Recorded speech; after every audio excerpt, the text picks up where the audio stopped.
David Giffels is the critically acclaimed author responsible for Furnishing Eternity, A Measured Life, The Hard Way on Purpose, Essays and Dispatches from the Rust Belt, and All the Way Home. You've also been a writer for Beavis and Butthead, and you've co-authored a biography about Devo, and your writing has been featured in the New York Times, The Atlantic, and Parade, and many more. How are you doing today? I'm doing great. Welcome to Craft. So what's compelling about memoirs, and why do you sort of write memoirs? I'm not really comfortable writing about myself, which is weird for someone who's written 2 memoirs and a book of personal essays to say, but I was a newspaper reporter for a long time before I started doing this kind of writing.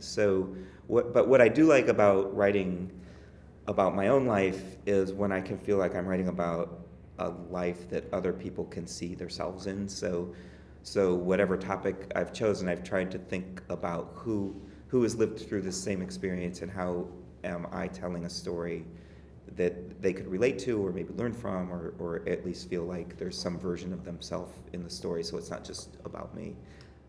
And sort of, are you an Akron native? I am. Okay. What's compelling about writing about Akron and living about Akron? Well, I think I've only lived in one place in my whole life, and it's kind of become a subject for me.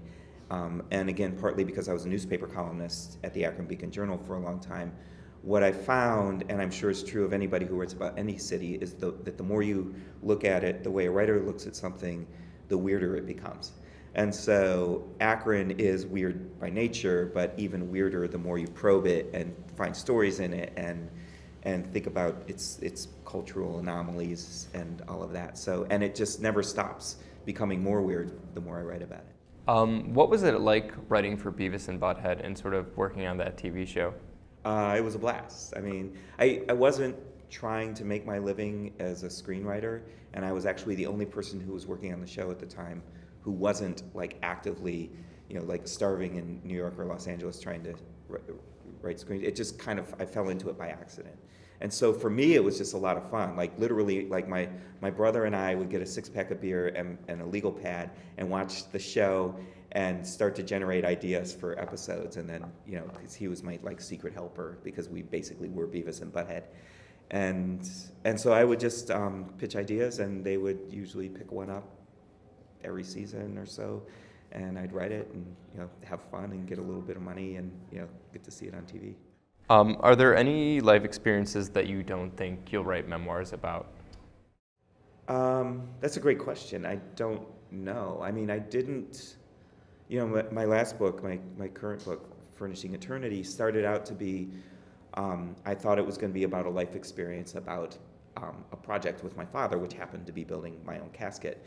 And so I thought it would be theoretically about mortality, and I didn't know that that would become a book about the life experience of my mother dying and my best friend dying, both of which happened while I was working on the book, and so it became the main part of the book.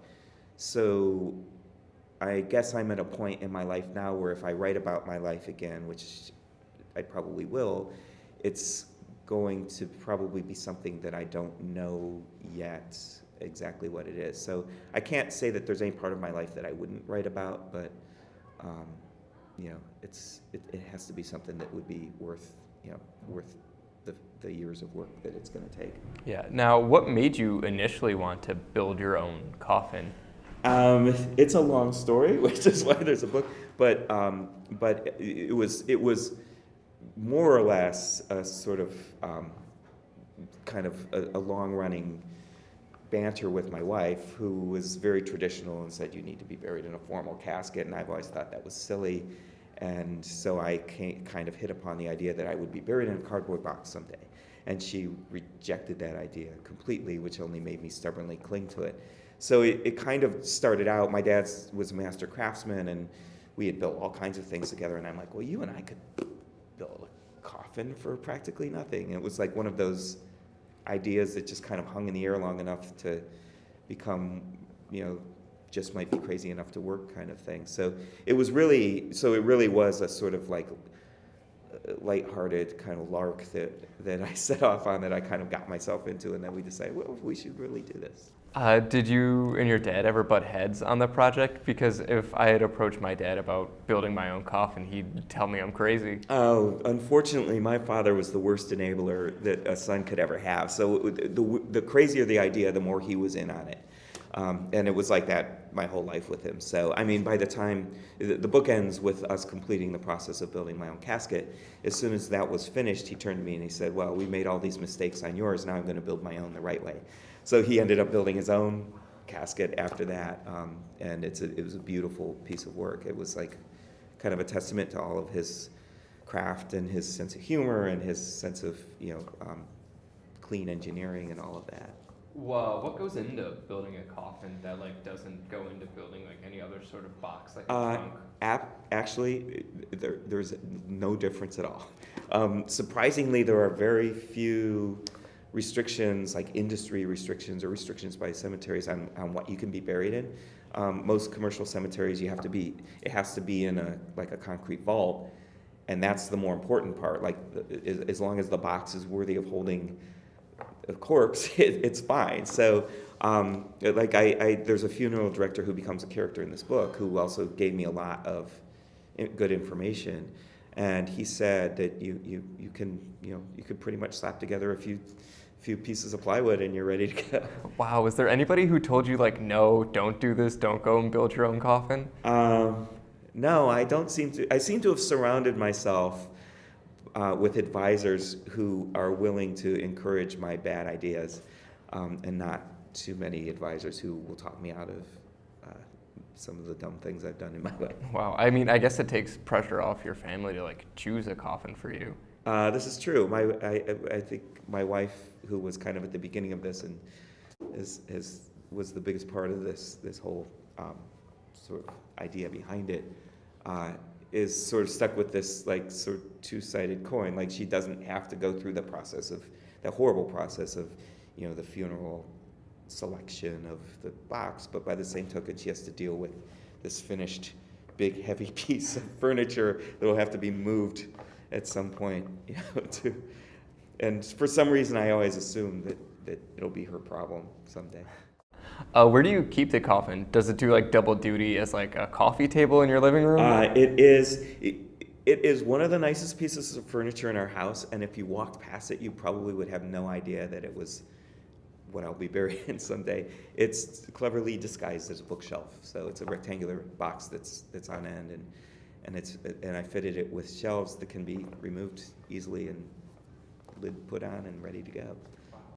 Do you think you'll ever write more about the rock and roll of Akron after writing about the biography of Devo? Not Akron necessarily, because it's a limited story, and I really loved the way Devo fit into a larger story about a rock scene, which Akron had kind of its moment during the New Wave era, but that's, Akron is, one of the things I always say about Akron is Akron has everything, but it only has one of everything. So it has one really good story of an arts and music scene, and it doesn't have a second one. But there are some, I'm interested in the region's rock history too, and there are some stories in Cleveland's rock history that I think are still there to be told that I've kind of been thinking about.